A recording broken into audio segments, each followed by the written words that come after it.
Hello, everybody. Welcome to Quantum Witch Cafe. I'm your host, Pricilla Stone. Before we get started, I just want to thank anybody listening on that UFO podcast website or on YouTube or wherever you're listening. Just a quick thank you. If you are here, repeatedly, I thank you for your support. If you're new, I thank you for your support. Also, hello in the chat. I got some of my European people that are normally sleeping in here because it's daytime. Normally, I do this at night. So, hello, Josh. Benji, we have Laura, Diesel Girl, Yanni's here. Josh is usually like, I'm going to bed, but hi. And then we have Dutch UIP, Lord Boss, Diesel Girl's in here. I think I said that already. And I saw Linda in here earlier. So thanks for your support, everybody. Today we have J. Christopher King from the Experiencer Group. I have the website on the bottom if you want to snoop around while you're listening. But hi, Jay, how are you? Happy New Year, and Happy New Year to everybody else listening. Happy New Year to you. Thanks for having me on the show, Pricilla. And it's great to see you. And welcome and thanks to everybody in the chat as well today. Well, thank you for coming on. I have a lot of questions for you. I'm newer to UFO Twitter. I'm newer to the scene as of this past year. So I did not realize that there was a group like this. And I probably say this so much, people, it's probably annoying to people. But the first time I was kind of like in shock about everything was I was on the live with, it was you, Linda, and Sean, right? I think that's the first time I met you. And you and Linda were just like talking about all this stuff. And she threw out some terms I never heard before. And I was there was one point where you're like, oh, what do you think, Priscilla? And I was just like, I don't know. Like, this is crazy. Like, I'm talking to people that are also serious experiencers here. And when I'm used to just like not saying anything. So thank you both and, everybody at the Experiencer Group for holding space for experiencers. But my first question is, what made you decide to start the Experiencer Group? Sure. Well, first of all, thank you so much for asking that. The Experiencer Group is a private member site dedicated to support, curiosity, and community for people who've had anomalous events of any and all kinds. So this isn't just ufology related. It could also be people that have had out-of-body experiences, near-death experiences, people that have encountered what they feel are ghosts or spirits. It's a really wide range. And part of that is because a lot of experiencers, as you know, Pricilla, experience more than one type of modality. And that was something that was very taboo to talk about. As Colm Kelleher and George Knapp put it in the original Hunt for the Skinwalker book, the UFO people didn't want to talk to the ghost people didn't want to talk to the UFO people, et cetera, et cetera, et cetera. And that has held true for many years. So it's a really great way for the community to be able to speak to each other as experiencers and really compare notes. And I guess one of the reasons why we created it, and credit to my co-founders, Stuart Davis and Kirsten Blackburn,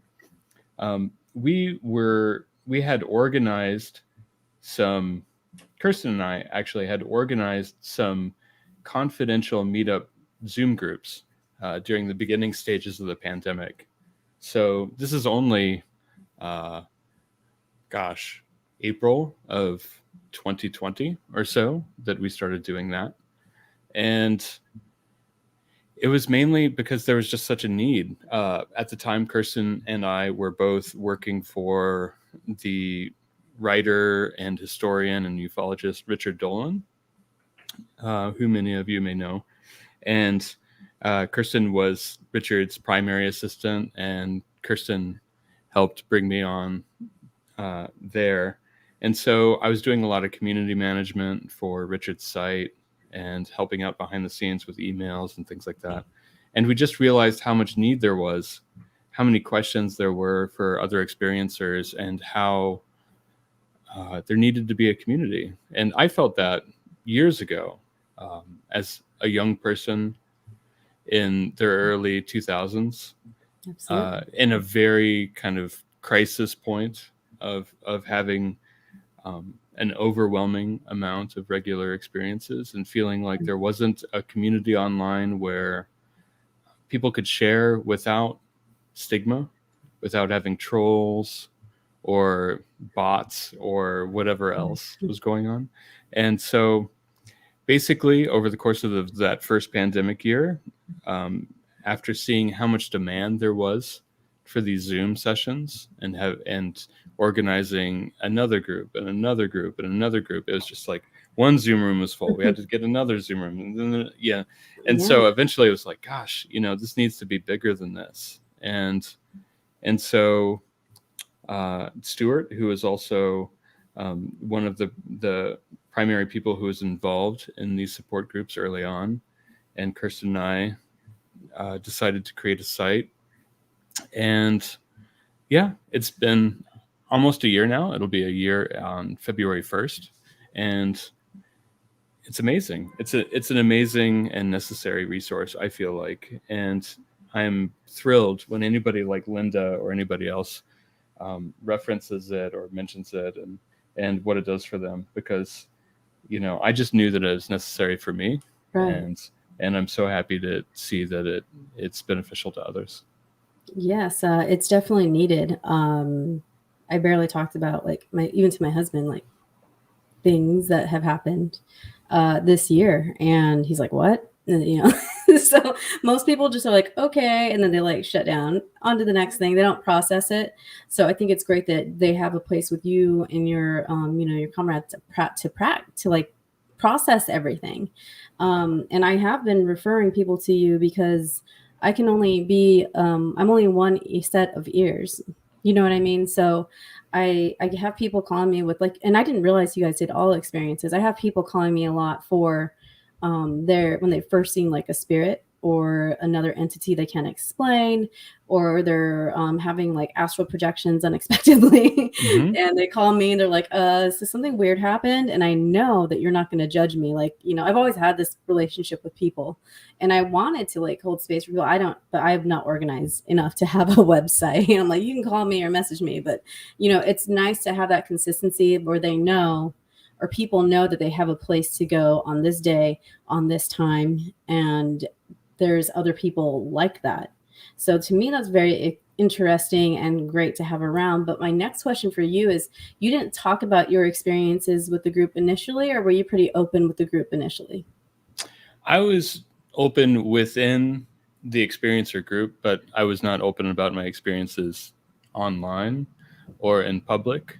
Um, before the experiencer group started, I was a confidential resource for other people in the field, and that's partially how I came to be utilitarian for people like Richard, and so but it wasn't until Ralph Blumenthal wrote an article ostensibly about experiencers, but specifically about alien abductees, that that I went public as an experiencer. Before that, I was on George Knapp's Coast to Coast one night in April, when we were Wow. announcing the experiencer group in general, and I mentioned some ghost encounters early on, Nice. but even then I felt like that was kind of like the soft opening of the door. Yeah. But it wasn't until Ralph Blumenthal's article that I kind of fully came out of the experiencer closet, as it were. Nice. I like it. I remember being in Alaska, and I've been on and off kind of like into this stuff. My grandmother was a medium, so like I'm familiar with like the spirit world, strange things happening. I had my first sighting when I was 5, so like I'm familiar. I'm comfortable with it, but the world's not so comfortable even talking about spirits at some point. And to me, that's just that's a human. That's your own species walking around. So I'm just a weirdo. I really think that sighting kind of like jarred me into like a different, just maybe like almost a different world where the possibilities were wide open. But when you said you came out of the closet, I feel that. And you said it started with ghosts, and that's how it starts a lot with spirits and ghosts. Like, I remember in Alaska, I made this big post in like my public post, like, I'm a witch, or, And it was so scary just to say that. A lot of us have like past life trauma from stuff like that too, but that's for like a totally Mhm. different episode. But I think it's interesting that a lot of people, experience other things before or around the time of their first abduction or sighting. Why do you think that is? There's tons of theories out there, and of course, a lot of us think it's connected. But what do you think about that? Yeah, it's really interesting. I, you know, there's the common theory that kind of could be characterized as that they kind of leave the radio on when they Mm, leave, right? And there are people like Gary Nolan that think that there is some fundamental slight neurodivergence in the brain right. for multiple modality experiencers, whereas many people might have an encounter or some encounters, but some people might be particularly sensitive, and that might be scientifically explained at some Right. point in the future. I love that idea, right? Yeah.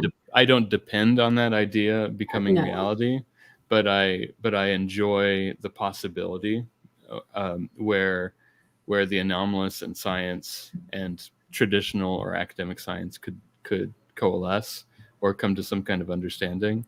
But in the end, what I see is that often, with people in the experiencer group, is that there is often a compounding of modalities and a compounding of experiences once somebody has a few key ones and then they decide Mhm. to keep paying attention to the world Yes. around them.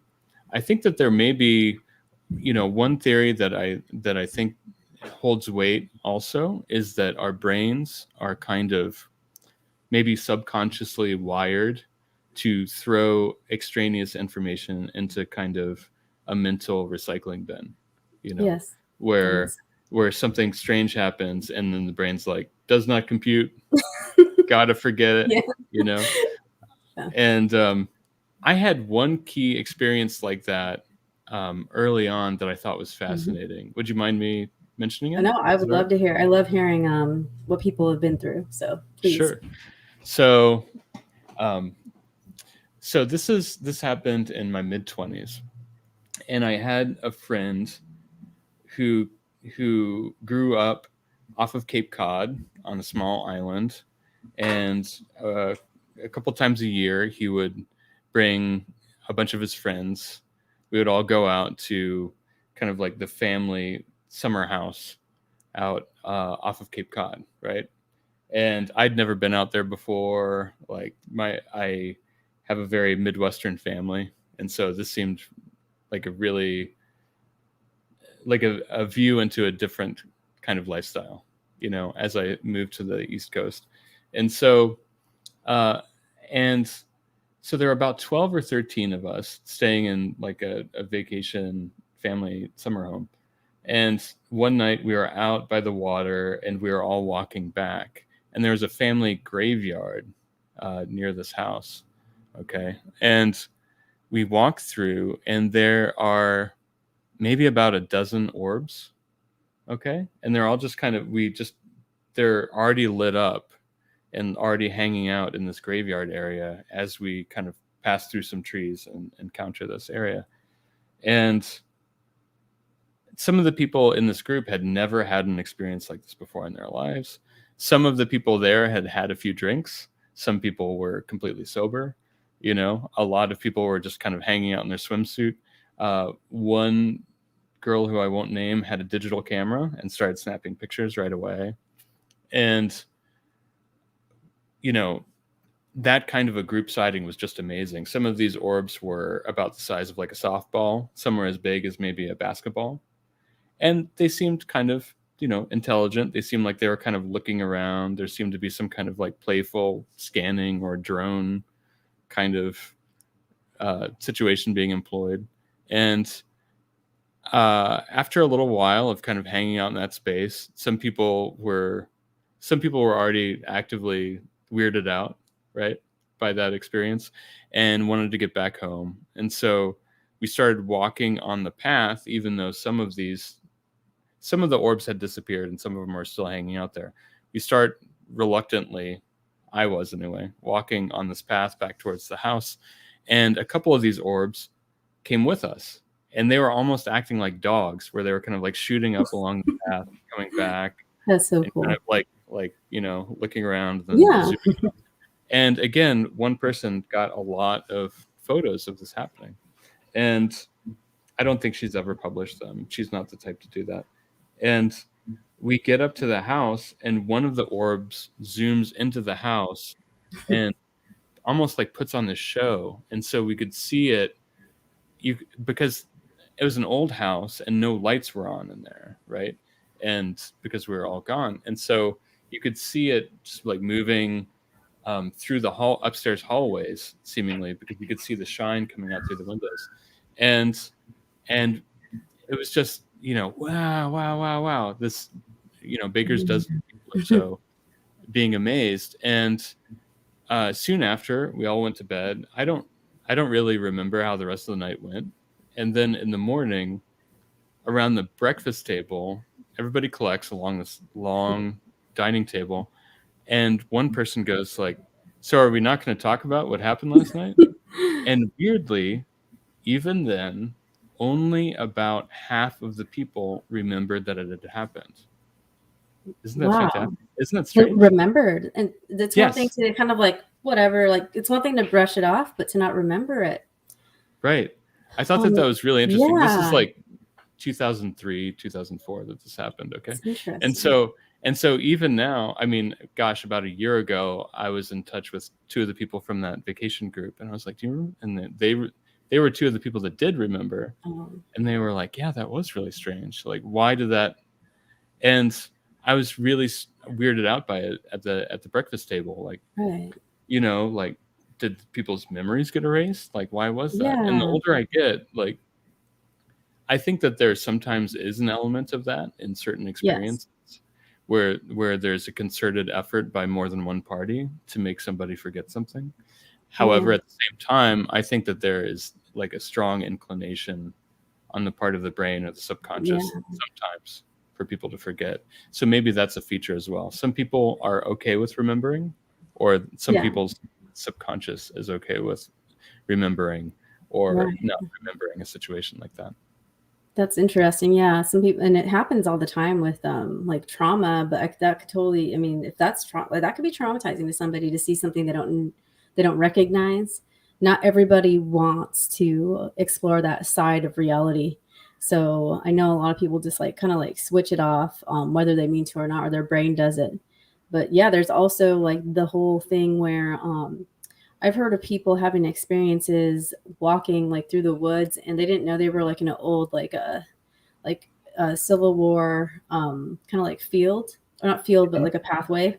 And this is in Missouri, and one of the people kind of like got transported and had his first vision, and they were doing CE5 before that. And didn't see anything, because I think that a couple of people were kind of like sketched out by it. So it kind of like it blocks things sometimes when you're afraid. So that one guy was very open to it. He wanted to see a UFO, but he ended up having this experience of some sort of like timeline or residual energy in the area where he was like in a he said it sounded kind of like a tavern, like a mess hall, like a tavern or a mess hall. So, but the other girl didn't experience it at all. She said he kind of just like stopped and was like spaced out. While she's just like, this is a normal wooded area, and he's like somewhere else. So that's very interesting that about the orbs, though. I always wonder why they hang out at cemeteries, because I'm like, like not everybody's soul wants to hang out with its body. And I even had read about this one theory where they're kind of like cemetery fairies, basically, like they're guarding people's bodies, even though some of us are like, oh, it's just my body, you know what I mean, like but to them, like some, maybe it's still sacred ground because somebody's body's in there. And often they're also viewed over kind of static water, like stable water, like pond water or something like that, or a pool. And interestingly, there was also, though it was like a small island, there was actually a pond on that little island that was very nearby there, maybe 200 yards away or something like that. So it could also be a situation of like a confluence of factors that made Right. it more likely for these orbs to appear. I don't know, you know. Right. But along the lines of that other story that you're recounting about the woods, that happens often. And Right. it's an interesting thing where people want to have contact, or they have something like, you know, HICE or CE5 or whatever it Yeah. is, where you're trying to make a Yeah. conscientious contact. And sometimes there's a lag time, sometimes people get Yeah. frustrated. I'll read these accounts where people are like, I tried CE5 for like an hour, it didn't Yeah. work, I was really Yep. mad. And it's like, well, You kind like, of have to dedicate like your yeah, day to it, or sometimes you'll forget about it, and then you'll go outside and they'll be like, "Hey, you asked for me 3 weeks ago, and you weren't looking outside at 3:45." So exactly. you have to like. I think that there's that whole thing where people are open also, but they don't like. So this happens a lot with like magic when you're doing spells and you want the outcome to happen. And it's also people that train for like sports do it too. You do the basically you imagine you're there and it's Yep. happening, but you have to Yep. feel it, and you have to really kind of like put your whole like belief into it happening. And I think that's a big part of any like sort of initiated contact or even intention setting in general. So I do have a Oh, question for you. A lot of uh-huh. people start getting their memory. This is an abduction question. Hmm. And I do have Okay. ADHD, like legitimately. So I'm sorry if I have notes too, but I'm just like, Oh, that's forget the absolutely notes. fine. I appreciate the trigger warning. That's great. So, and everybody that has questions, I'll get to them. I'll do some questions at the end. He can answer some questions then. So don't think I forgot about you. I see you. So a lot of people start getting memories back as a dream. Hmm. And there's some people that like the initial light in the sky for them was a magical, beautiful experience, or maybe it just weirded them out a little, or they were just like, yeah, I still don't know. But either way, after that, these dream scenarios start happening. And my dad's side is Native American, and I'm a witch. So to me, like the things that happen in your dreams, when your soul, when you're sleeping, like you have an astral body and it does things. And not everybody's going to believe that. And I'm sure a lot of people are like, oh, turning this off now. But why do you think people start getting memories back about their, any experience, but most importantly, like abduction experiences in their dreams? Why do you think that happens? Do you think it's time for them to start remembering, or do you think the brain can't contain that sort of experience much longer and keep hiding it? I think that's a great question, and B, yeah, that's absolutely correct that often occurs. And I think one possibility is that, we were just mentioning the idea of kind of like the subconscious Mhm. recycling bin, and perhaps there is there is another kind of box in the subconscious that acts more almost like a time bomb or an alarm Right. clock or something like that, where it's like, there's an element where we all recognize when we have grown on a developmental level at some point, right? Right. Whether because people have kids, or because maybe it's the death of a parent or something like that, you recognize that this big marker has happened. Or, you just graduate college and get your first job or something like that. You Yeah. move into an apartment for the first time, whatever it is. Like all of a sudden you recognize that you have made this kind of developmental marker where you're at a different level than you were before, right? And perhaps subconsciously it might trigger something where there's an emotional developmental level, that, or a recognition that Yes. something has to be, like you said, has to be faced, but you weren't ready for it before, and your Yes. subconscious knows that you're more ready for it then.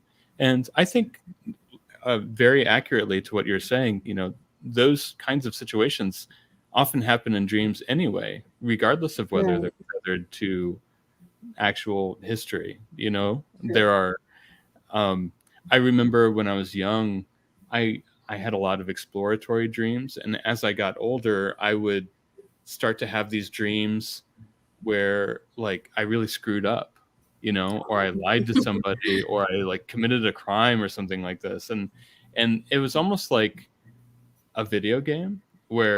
where I would the dream would kind of play out to a certain level of me being kind of like me having like kind of screwed myself over, and Yeah. then all of a sudden I have agency within the dream, and it's like I Right. have to fix my mistakes, right? Or Right. something like that, where it was a dream where it was very mechanistic beforehand, and then all of a sudden Yes. I was, but I didn't have those when I was a kid, or I don't consciously Mhm. remember having those as a kid. So perhaps similarly within dreams or within dream logic or the subconscious and what unlocks in dreams, that as a lot of people have hypothesized previously, perhaps the dream life does a great job of help nudging us along the developmental path in a Mhm. way that that we can't necessarily in our day-to-day life. Something that a developmental level that isn't exactly, that might be more subtle than the kind of like signing your first lease or something like Right. that. Yeah. Yeah, that makes a lot of sense. I'm so interested in how these memories start coming back to people, or how some of them have what they thought was kind of like an irrational fear of something, and it ends up being connected to an event they've had gone through with as an abductee, and then um, it's coming back little by little, and they don't know what to do with it. So again, that's when they can go join your group to talk about it more openly. But I've also noticed, and I know you've noticed because you talk to a lot of experiencers, that the experiences kind of start. And Linda said lifer, and I never heard that till she said it. Like repeated experiences, which I think I am considering my, because I've had quite a few, and Mm-hmm. more than I could even sometimes, like I know I'm going to see something if I'm looking, basically, but then the next step of other experiences aren't like close together, but they're spaced out in a way where, with a lot of people too, where it's like young, like 4 or 5, and then in Mm-hmm. adolescence, and then like later on in their adult life, like 30s, 40. Yep. So why do you think the experiences happen like that? Or do you think that they're happening more often and those are just the key ones that people remember? Or do you think that these whoever's abducting them is kind of taking them at those moments for a reason? I think that it could be all of those things. I think that's a fantastic question, Priscilla. And I think, one key thing to consider there is that along the lines of what we've been talking about, there's the idea of what Gary Nolan and Jacques Vallée and others look at in terms of brain development with regard to anomalous experiences and neurodivergence. And it's possible that like in adolescence or when you're 4 and 5 years old, and I can't even imagine, I'm not a scientist myself, but it's hard to even imagine how much brain development is happening at those key ages, right? During adolescence, or when you're 4 or 5, you're just getting into your school years. You're just, Yeah, everything is a new experience. Your body's growing, your brain's growing, right. everything's growing. And, and so, and then back in often there's kind of a crisis point or like a Right. a developmental point in your 20s when it's just almost too much or something like that, and Right. then things become more periodic in 30s, 40s, and afterwards. And so to me that makes a little bit of sense from the the perspective of like brain development, that there might be um, a kind of situation where your brain kicks into a high gear, and all of a sudden like the evolutionary filters are just Right. reduced or gone Yes. entirely in a way, and that might be, there might be an element of evolutionary safety that creates, you know Mhm. where you recognize you're 4 or 5 years old and all of a sudden you're allowed to wander around the property or something like that. Right. Maybe it's good for those blinders to kind of go down a little Yeah. bit. Yeah. And then in adolescence again, as people become more like uh, they people often are kind of wandering farther from the property, Yes, that's true. evolutionary Yeah, they're wise. becoming more hyper aware, right? Yeah, yeah. and then, and sexually vulnerable, all sorts of different forms of vulnerability start coming into play during adolescence. So that's possible. And then at the same time, there's from another viewpoint, there there are a lot of accounts where, for example, with abductees and such, that other beings that are just that are actual physical beings, that are not archetypes and are not Right. necessarily some kind of like um, discarnate shamanic entity Yes. that might be appearing to you. Those actual physical beings have their own timeline in terms of Yeah. how they approach people and what they're interested in. And a lot Yes. of people say that it has, or hypothesize, and it seems to make sense, that it has something to do with physical development. Right. And so I could understand how it could be very confusing in a way, that there could be this kind of strange overlap. And maybe it's possible that our brain development starts to kind of like ping on somebody else's map. You know what I mean? That they Yeah. could see some kind of like brain activity, that they could see something as almost like a trigger or something like that. Right. But at the end of the day, I'm not entirely sure, but I enjoy um, keeping an open mind and trying Yes. to, and just taking in the information that I can. Absolutely. And I know that you're very educated in a lot of the science of this stuff, but um like on my show I like to know what people think as themselves, not what they're, like Sure. not like what I read here or what this person said. So I Yeah. appreciate you kind of like venturing out like that, because not a lot of people are comfortable putting themselves out there with what they, their own like hypotheses or, thoughts. So thank you. Mhm. Sure. um, I wanted to ask a question about the type of people that have experiences. From the people I have talked to, it seems like all over the place. Of course, there's people that want to study blood type and um, say this happens more frequently with these blood types. But is there anything else? Like we know the whole repeat experiencer happens, but like if their grandmother or mom had an experience, that seems to be Mhm. another thing. But is there anybody that is there any sort of demographic that you've noticed, or is it sort of just like a little bit of every type of person? Well, there are some groups that I've noticed are more likely to have lineages, and it's a really controversial and interesting uh, situation. And one subgroup are certain Native American lineages, as you were mentioning earlier. Mhm. Um, that's definitely something that has been commented on, and um, I think that that's fascinating. You know, there's also a you know, I first of all, before going into kind of I don't think that any particular group is boxed out of this happening. I think Right. Yeah. this could happen to, I mean, as a caveat, this could happen to any person whatsoever. I think or that so far, that's what I've seen. I've seen Yes. people from every walk of life, people that are absolutely destitute, poor, to incredibly wealthy, all across the board. Any, as far, across the world, from New Jersey, where I am right now, to here, Right.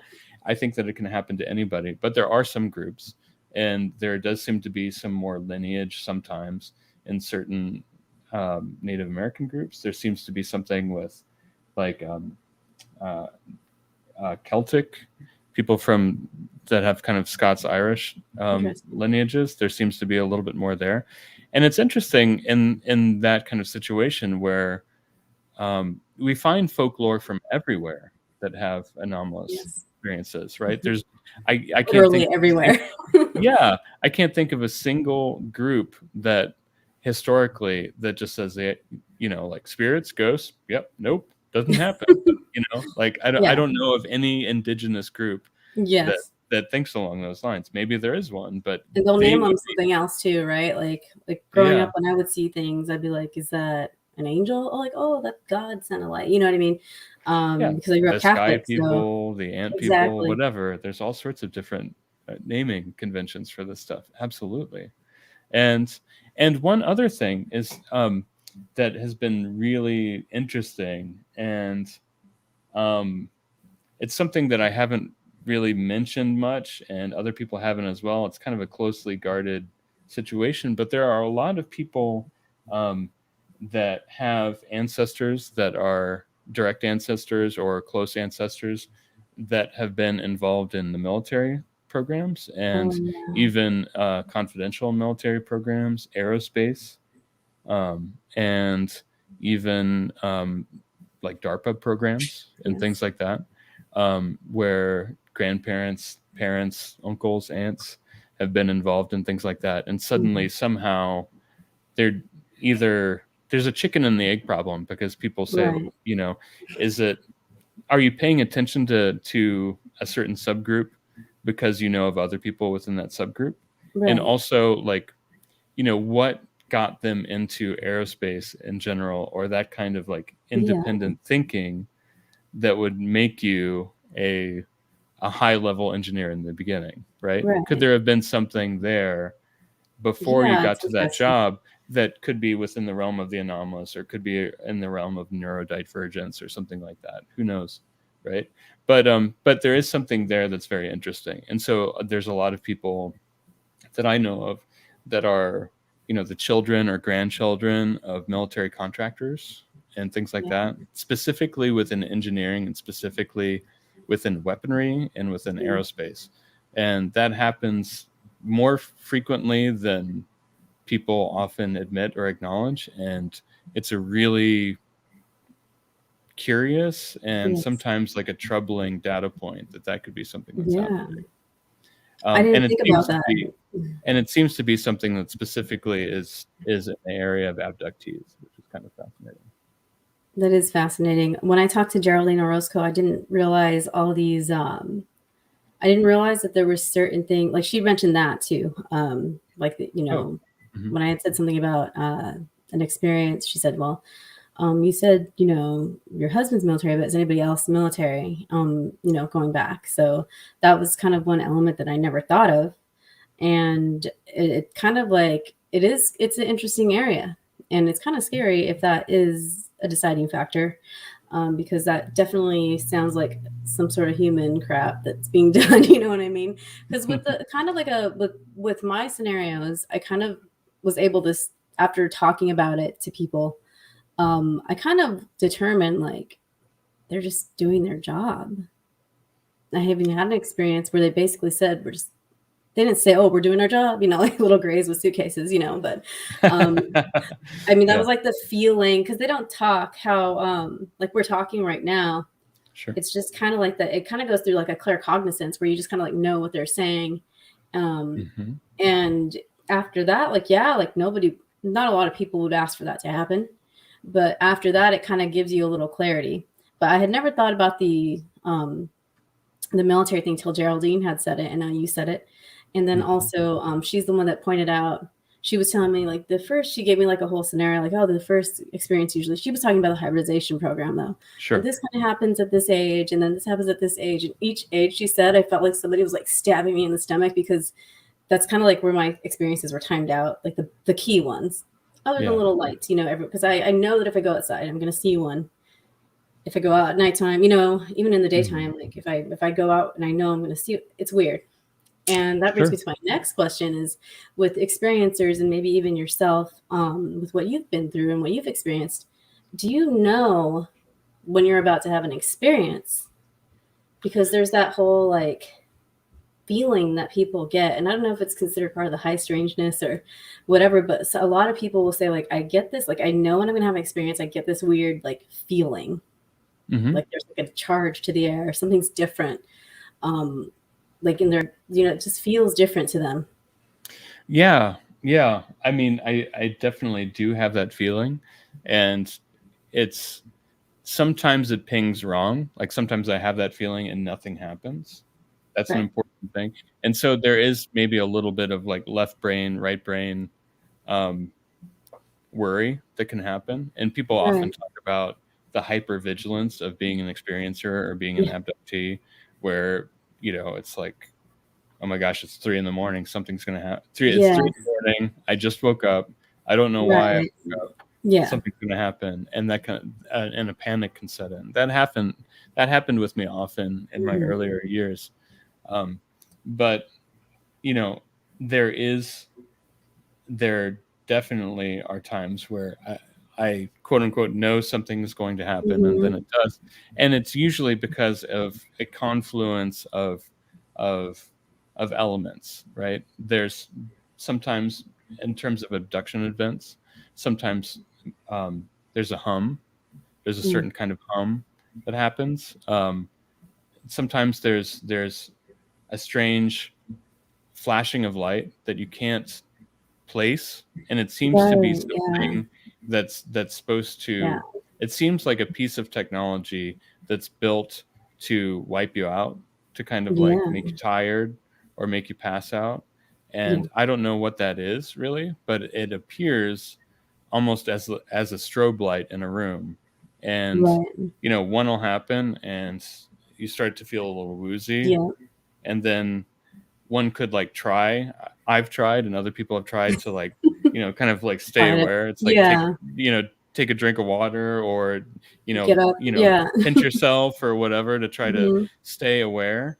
And then if that happens, you might get you'll often get like a second or even a third flash. And what I've experienced myself, and others have reported Yeah. as well, but what I've experienced is that the more that you resist those flashes, like it's still Yeah. going to happen. It's just that Yes. you Yes. wake up with more of a hangover the next day. Like Yeah. like in the morning, if I get And I'm two or only three laughing because flashes I like know what that, you're then I'm talking about. like, I'm not laughing at it. I'm laughing because I'm sure, like, I've I appreciate experienced you it. saying that. So Yeah, yeah, I know how it is. And like I agree with you. Sometimes people like really joke about this stuff, but it's a right. fundamentally very serious Yes. thing. And there can be humor among people that have experienced it, and Right. often it's a way of relieving anxiety and Yes. frustration and things like Yes. that, right? Coping And mechanism. there's it's a common sense of, black humor exists for a reason, right? Oh, absolutely, Yeah. and I'm so guilty of it, but I just wanted to let you know, like, oh, because I laugh sometimes, when I relate to something, because 'cause I'm, like, kinda laughing, I'm like, "Oh, I know what you're talking about," but, I didn't want you to think I was laughing at Oh, what the sure. experience is or what you're saying, so I've been I really accused at times in my real Oh, life, they're really, "You're everything's a joke to you." I'm like, "No, I just, I start I laughing understand. sometimes." I really appreciate you saying that, and I And for appreciate your anybody listening sensitivity. too, I don't want you to think I'm laughing at that. But yeah, I know. Yes. So you said like the whole the harder you kind of resist it, it's just like it's almost inevitable that it's going to happen.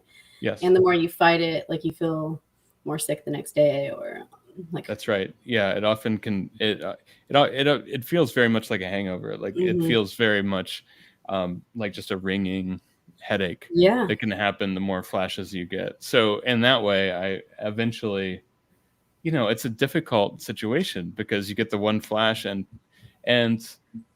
there's times where it's a difficult situation to recognize that there are so many people that have this kind of hypervigilance that try to do whatever they can. I know people that have installed security systems in their Right. house, people that keep weapons, Mhm. people that installed more locks, deadbolts, all sorts of Yep. things like that. And it More doesn't animals in the necessarily, house. more animals in the house, and nothing, and seemingly nothing, you know really works in Right. that kind of way. Some people use a ritualistic process of like prayer or Yep. home protection rituals, and that can Mhm. seemingly help from some other entities, Yes. tulpas or Yes. discarnate entities, things like that. Yeah. But it doesn't necessarily help. um, it doesn't necessarily help that that Mhm. specific group of non-human Yes. Yes. physical entities. Yeah. Yeah. I just have this mental picture of one of them walking up that's doesn't care about that and like throwing my little crystal out the window, Yeah. picks me up and throws it out And the yeah, there um there there are other indicators though, like for example, in winter months or in warmer months, especially if you live in a climate controlled house. If you're used to a certain climate, you've got your air mhm. conditioner running or whatever, your heater running. It would often happen that I would hear the hum, or the flash would happen or something like that, or even just the feeling of being watched, which Yes. is which is a difficult thing to explain. But a lot of people Right. live in urban environments, and it's often noted in urban environments that, you know, I've lived in the New York City area for over 20 years now, and Mhm. it's very common to be walking down the street and be like, "Who's looking at me?" And then you Right. look up into some apartment Somebody's window, looking at you. and there's some old, you know, Latin grandma looking out the window or whatever, and you're like, "Oh, what is that?" And it seems creepy at first, but there's actually that actually has been explained scientifically. Right. It's a mirror neuron transmission, and Oh, it's a interesting. strange and it seems to be an evolutionary principle to know when, like a predator prey thing, to know when you're being Yeah. watched, How does that and get so like there's triggered? this That brings so many more questions, right? right, You know, absolutely, like if it's back in hunter gatherer days, we're hiding from some bear or tiger, or whatever, wherever you're hunting and gathering, and you just like it's not even near you.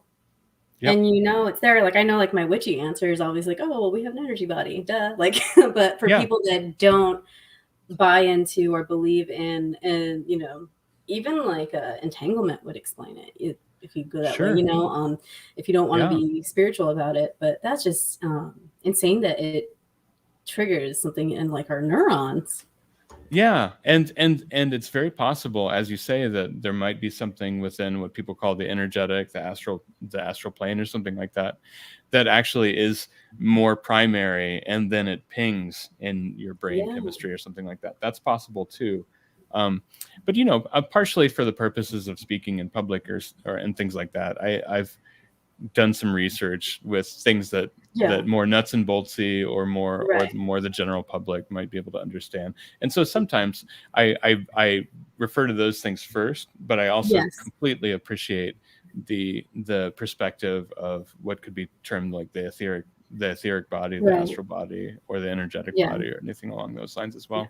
You know, I think that for me personally, like my hypothesis or my personal belief at this point, at the stage of the game, would be that it's very possible that consciousness is more primary than matter. You Right. know, Right. I think that at the very least, I think that that seems highly probable to me, Right. from a way that I can understand, and I'll be happy to be proved wrong or myself wrong in the future with Right. that. But along Yeah. those lines, it's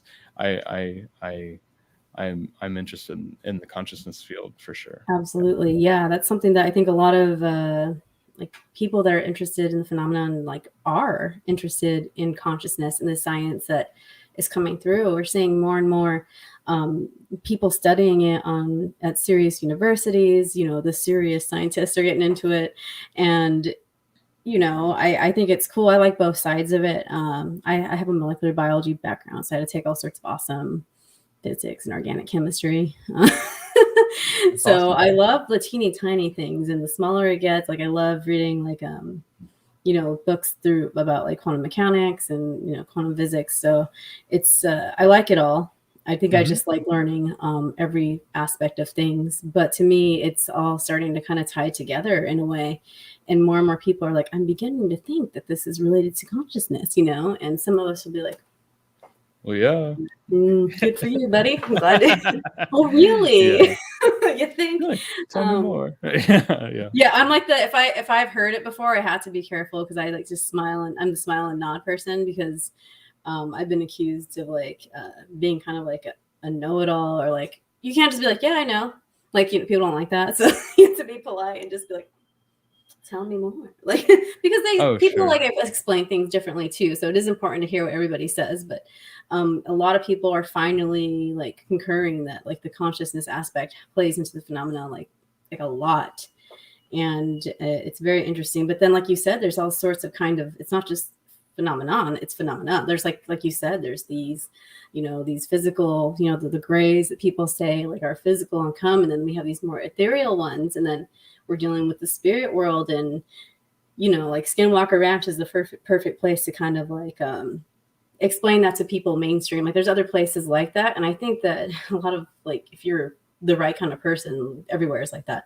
But Mhm. there it just seems to be happening to people that have not had those experiences before, Mhm. and it's just interesting. It'll be interesting to see like how that gets explained.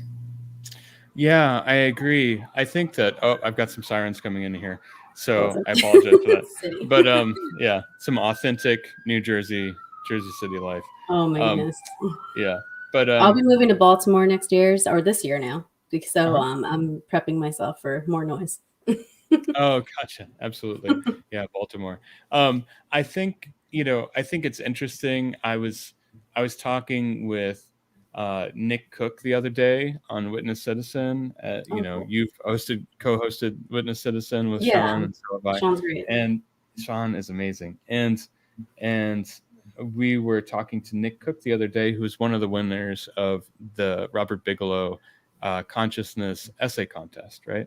Oh and yeah, he yeah, and he and other people that were writing essays about consciousness and consciousness after death were pointing out that in our physical plane, many scientists, material scientists, have figured out that there should be much more, that they can detect more matter and more energy than we perceptively see, right? And yeah, so there's the theory of dark energy or dark matter, and the idea that we only know of seemingly 5% or around there, maybe, of the right, energy or matter that's out there, and we can't even tell where or what that energy or matter would be, right? right. And people like Nick and Ingo Swann, Hmm. the old remote viewer, and many other people with that are a lot less woo than some people might think of Ingo Swann as, have really kind of run with that there could be overlapping realms with us, and that theory makes a lot of sense to me. Yes, That same. that we're essentially, when it comes down to it, the matter that we are is just, we're energy that's spinning at a very specific frequency, Right. and that's literally true. That's scientifically true. That's not Yeah. No, it like a is. Yeah. new age concept. It's just what we are. Our molecules are just spinning at a certain rate, and Yes. what we see and experience are other things that are where the molecules are, and the energy is spinning Right. right about in the same range. And if it's off of that, then we don't interact with it. Right. And there's a Venn diagram there are many kinds of Venn diagrams that one could work with there. Like Right. perhaps Skinwalker Ranch is just the middle section of a Venn Right. diagram, an overlapping where there's like portal energy, as people have often thought of. And you're right, many experiencers, or lifers as some people might call them, might just, that maybe they have some kind of evolutionary or some kind of received or built up um, uh, filter, where, Right. or lack of a filter, Right. where those overlapping realms might be more able to be sensed. Yeah. Yeah. And I think our ancestors definitely had that. So it's interesting to think, some people are thinking that the change in the brain that you're Hmm. talking about might be like an evolutionary thing Hmm. moving forward. But I think that to me, I think it's backward, because I feel like the human of today are so conditioned to just deal with noises and sirens and a thousand things going on around us. And the people that are more in touch with these energies and are actually kind of closer to their ancestors in a way. And that's just a theory, guys. Like I didn't read anything about that, but you think about like it's because the reason I say that too is like where that area in the brain is that Gary Nolan's studying is like inside it. Hmm. You know what I mean? So it's the inner brain. So it's like to me, I'm like, well, that supposedly developed first, and then we got all this fluff on the outside now. But Yeah. but I yeah, it's was very interesting. Absolutely. I was talking to my mom about that the other day. I was visiting my mom in Minnesota a little while ago, and I was talking to her about Gary Nolan's work with the brain and experiencers and whatnot, and she kind of smirked, and she was like, "So you're saying the experiencers are probably less evolved than the other ones, right?" Right. And she likes bringing me down to earth, literally and figuratively sometimes, and Right. it's going to be helpful to put my feet back on the ground. Yeah. And she was just trying to get a laugh out of me, and it Well, I worked. mean, it's a It definitely worked. possibility. I've heard other people Absolutely. say it too. Absolutely. Yeah, because we like to think eventually like we're growing to have like telepathy and all this cool stuff, but we don't know. Yep. Yeah. So we 100%. are like coming up on, we're like almost at an hour. Do you have time for, I could obviously talk to you like forever about this stuff and I have 1,000 more questions, Sure. but do you have time for a couple of chat questions? Absolutely. Absolutely. All right. So I don't know. I'll start at the top because I saw Alien Lives Matter. He always has a lot of, or this person always has a lot of questions. Right. So Alien Lives Matter, I'm just going to go and I've talked to this person on Instagram. Okay. I mean, I found Benji's first. So we do Sure. question for Love Jay. Benji. Yeah, he's Hey, awesome. Benji. What is the correlation between creative people and the phenomena, and why are we all so in tune with all of this? Great question, Benji. Gosh. Okay. Um, my experiencer group co-founder Stuart Davis has a whole podcast about this. It's called Aliens and Artists, and I highly recommend checking that out. I've been on it as an anonymous experiencer. I was on there anonymously as anonymous experiencer one about a year ago, which tells you how recent all of this has been for me. Yeah. But in terms of being in public, quote unquote. But Benji, I think a lot of people hypothesize that there's something about the right brain, the creative side of the brain, that that is that finds logic less useful, or it less employs logic, and is kind of like seen as the creative side of the brain, right? And back in the Stanford Research Institute um, remote viewing days, it was often hypothesized that things like remote viewing were more accessed by the creative side of the brain, that suppressing the left brain, or suppressing the more logical side of the brain, was actually incredibly helpful for like accessing quote unquote the field, or whatever that unfiltered state that remote viewing takes place in, right? And so I think that there may be something there. I think that there really may be something there. But in terms of more intuitive understanding, could it also have to do with a little bit of nurture as well as nature, and that the creative mindset, being more open-minded, not no pun intended, but like it's super possible, that if you are less grounded in the day-to-day life, if you're looking more inward, that many creative people, you develop the kind of inner easel, the screen in your mind where you can kind of you can visualize and work on paintings when you're not in front of the easel or the studio. You just sit and stare at a blank wall and kind of imagine it, and like that space, it seems like a very helpful space for some reason. It Yes. seems like an intermediary room. It almost seems like a room where, as you develop that space, that perhaps that space, as one develops that mental creative area, that almost creates a waiting room where another intelligence can walk in the other door, or something like that. Maybe there's something there too. I like that analogy.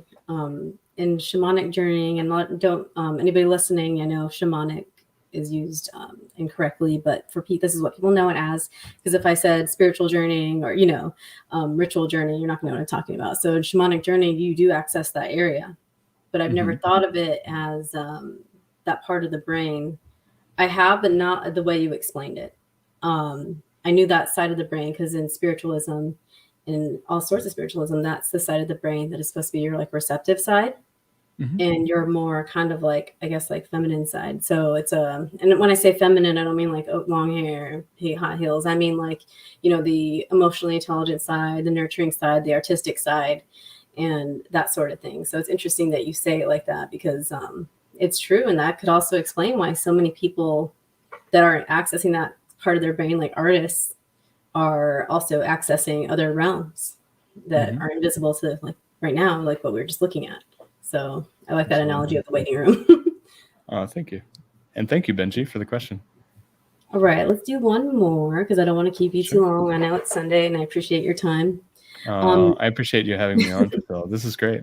yeah, I love it. I was like, I can talk to you forever. So, Me too. Jay, triangle markings on the body. What does that mean Mhm. after contact? Does it necessarily mean that they had to abduct you to put it there? Does it mean an implant? That's a good question, and I wonder why this person asked me that. But I have had triangle markings myself, um, in terms of like three red dots, waking up in the morning. It's usually in, not just me, but with other people. It's often found in an area of the body that the person wouldn't see themselves, which is interesting. Oh, Sometimes it's on somebody's back, or like on the back of the leg or something like that, someplace you wouldn't find obvious, but not always. And I I'm unsure. There are a lot of people that kind of track what's called like the red grid mark phenomena or something like that. It's not always a triangle. Sometimes it's a grid of dots. Sometimes it's a bullseye. It's almost mm, like a circle with like a cross mark in it. And you know, perhaps there's somebody out there that has done extensive enough research and has enough um,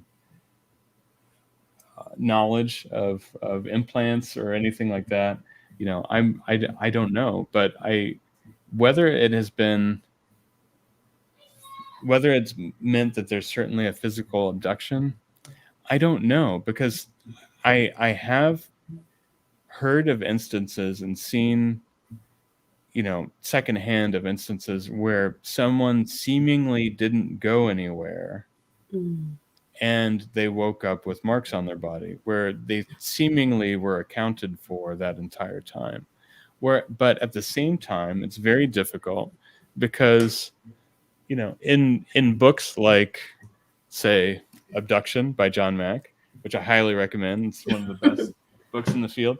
But he remarked many times on, that it's very often that people around the abductee get quote unquote switched off, and they're kind of made to go unconscious, and you can't wake them up for the life of you.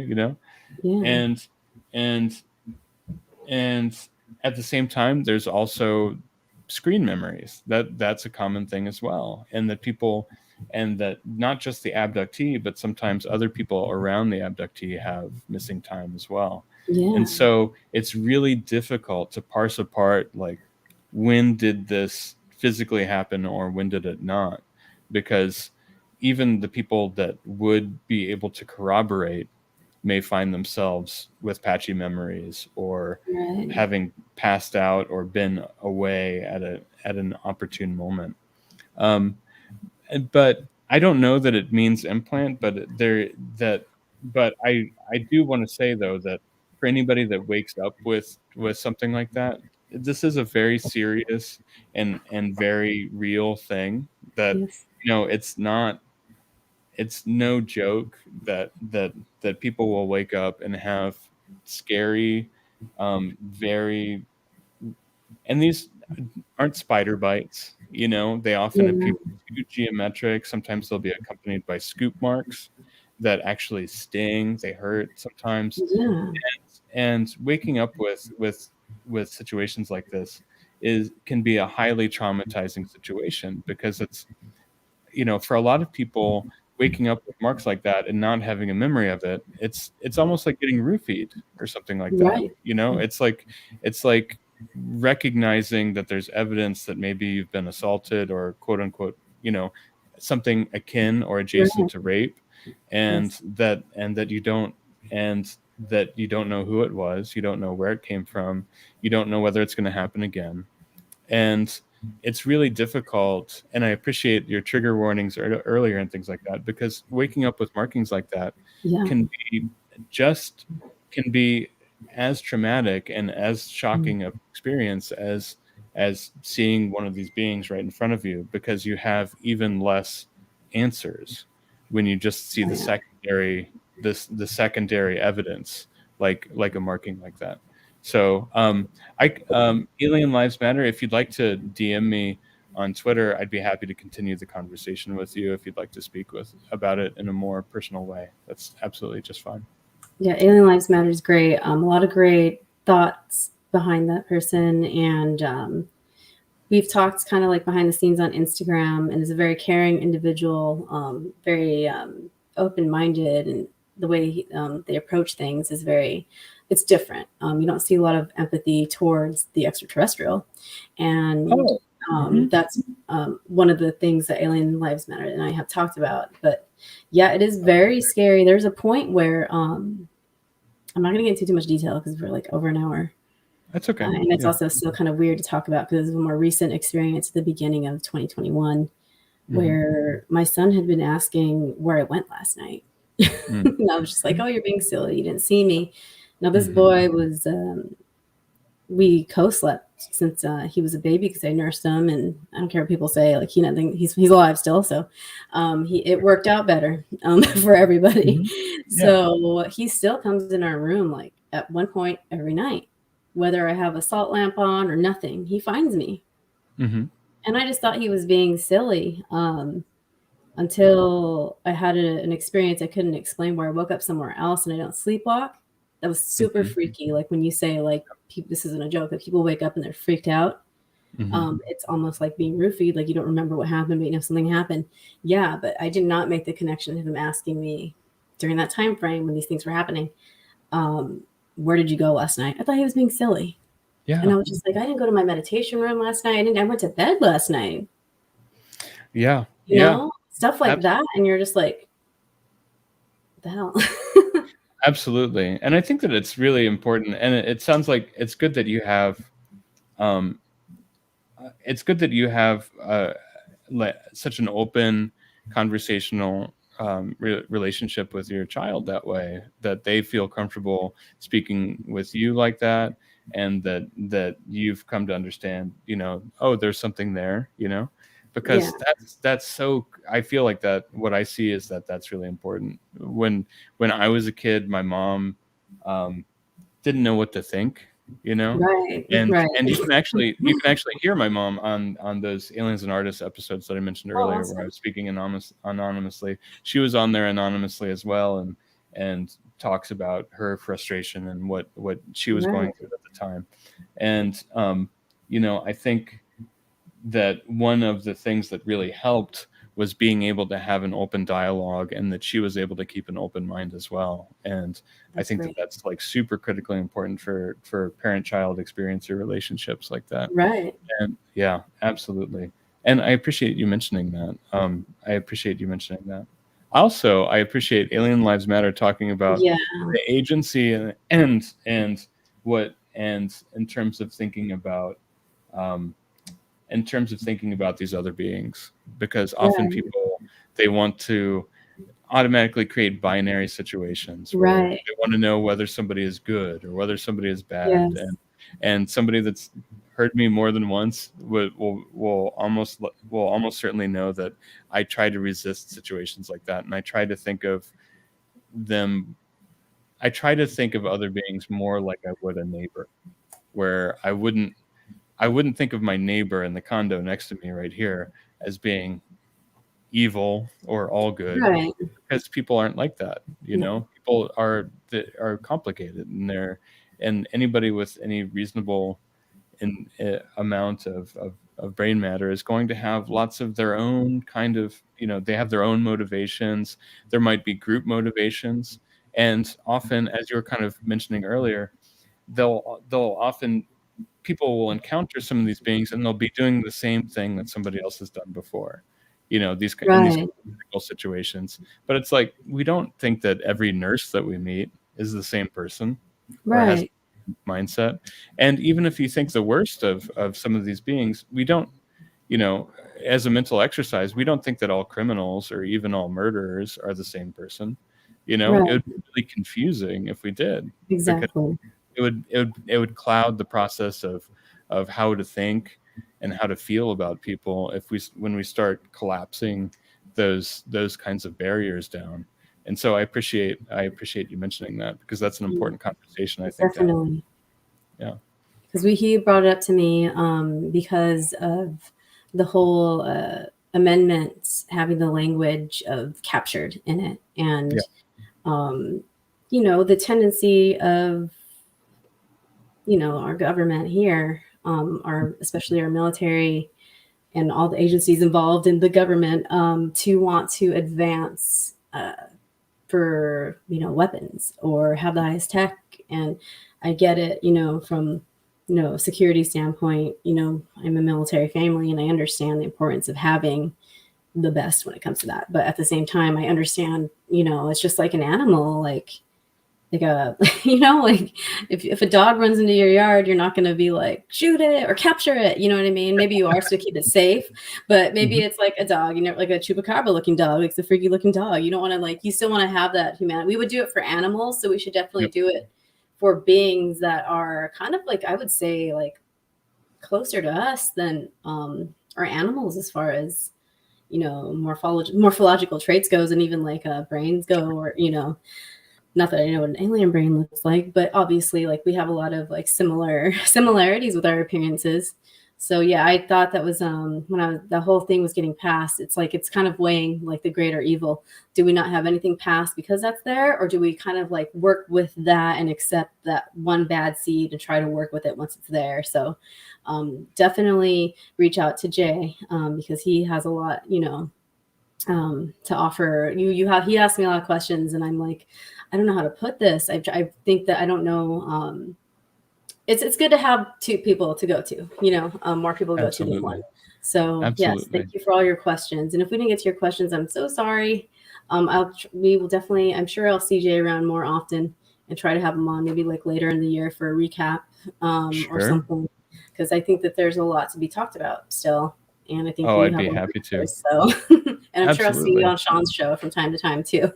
Oh, for sure. Thank you, Pricilla.